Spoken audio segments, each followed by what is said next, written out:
All right, so I decided I'm going to do one message for Divine Masculine. What's up, Divine Masculine? Okay. Anyways, and then one for Divine Feminine. So using my new deck, the Kali Oracle by Alana Fairchild. Some of the cards, well, we're just going to do one card, but some of the cards, it is more graphic in nature, so if that's not your thing, you can, you know, not watch it or whatever. But anyways, very powerful. I started reading some of it yesterday. Very powerful. So Divine Masculine, what does Divine Masculine need to know? Kali Oracle.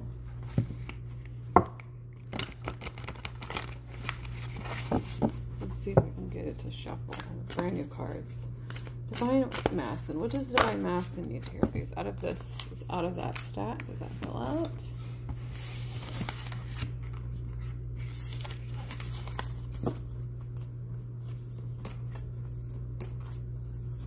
Which one's where?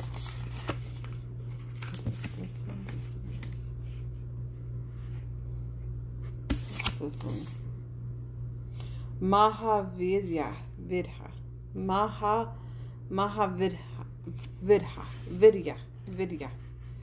My goodness. I'm kind of curious what the other two are. Guha Kali. And Devi Ma Kali. Oh. Okay. So, number 15, which is the 6. Okay. Divine Masculine.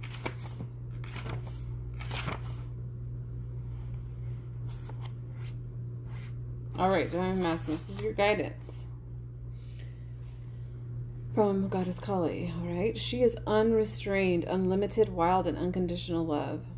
The heart knows how to attract grace and manifest creative resolution where the mind sees only difficulties. A spiritual awakening of tremendous value is opening for you as your inner being reorients itself around the increasing inner light. Established structures built upon lesser foundations will have to give way.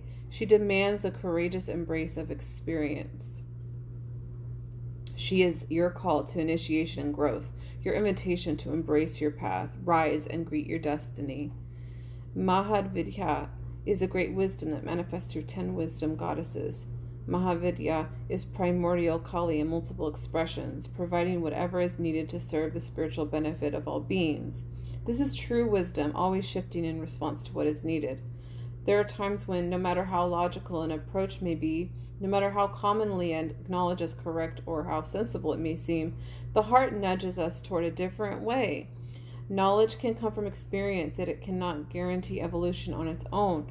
We can outgrow problems and birth superior outcomes only when we are willing to learn from our experiences and have the courage to be moved in new ways along untried paths that resonate with the heart. Through engaging the heart, knowledge can become wisdom. Wisdom is known by its effect. It elicits healing, transformation, and provides a path through any difficulty. I'm just going to scoop this up so you can see it better. You may feel bound to unwanted circumstances. The way to be freed from the oppression and constriction you are feeling is through wisdom. However, there is a sacrifice required to obtain it. The surrendering of fixed opinions and judgments based in self-cherishing viewpoints. Self-cherishing is a term from the Buddhist tradition which holds wisdom in very high regard. A self-cherishing viewpoint sounds as though it is self-loving, but it is not. It is a viewpoint that reinforces the ego. It generates fear, confusion, and anxiety. It does not really love the self and want the best for the soul. It just wants the universe to behave in predictable ways according to the whims and desires of the ego. It could be that the self-cherishing viewpoint reinforces the idea of being superior to others. Alternatively, it could be based on the idea that we are inferior and deserving of poor treatment. In action, the self-cherishing viewpoint is akin to a child who only wants to drink sugary drinks, perhaps because they remind her of her birthday party when she feels like a princess. She wants always to feel so special. When given a plate of broccoli and carrots and gasp, a glass of water, the self-cherishing viewpoint of that child is thwarted. The universe is not behaving according to her view of things. The wisdom response to this is to disentangle the healthy desire to experience our innate worth from the circumstances. We can then realize that the unexpected veggies are a gift of love and well-being. There is no distress, only growth and healing. The self-cherishing viewpoint prevents us from accessing such wisdom. Instead, it attempts to lock the universe into behaving according to our limited view, and when it does not, we feel anxiety, distress, and confusion. We interpret the plate of veggies to mean that we don't matter, that we have no value, and that we never get what we want, and so forth. However, when we want lemonade and life hands us lemons, the wisdom within will prevent us from despairing and inspire us to become creative. If things don't appear to be working out, do not buy into the self-cherishing limitations that creates distress and confusion in your heart. There is an interpretation of what is happening that will bring you peace. You are not being punished or denied. You are being assisted on your path. Although you may feel thwarted, that viewpoint shall be temporary. It will give way to the realization that you are deeply loved, cherished in an authentic, soul-honoring way. Divine Masculine, you have nothing to fear.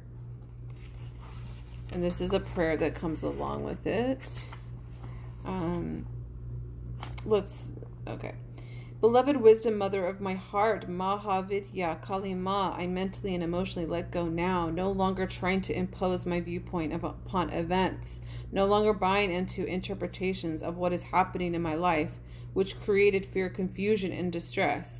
I rest still in the center of my being where you reside. I become quiet, feeling and listening for your presence.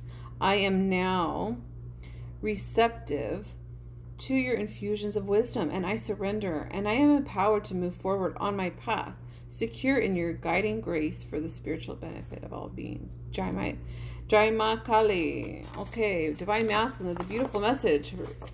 Beautiful. All right, I'm going to get to Divine Feminine, so hope you enjoyed that message. Bye.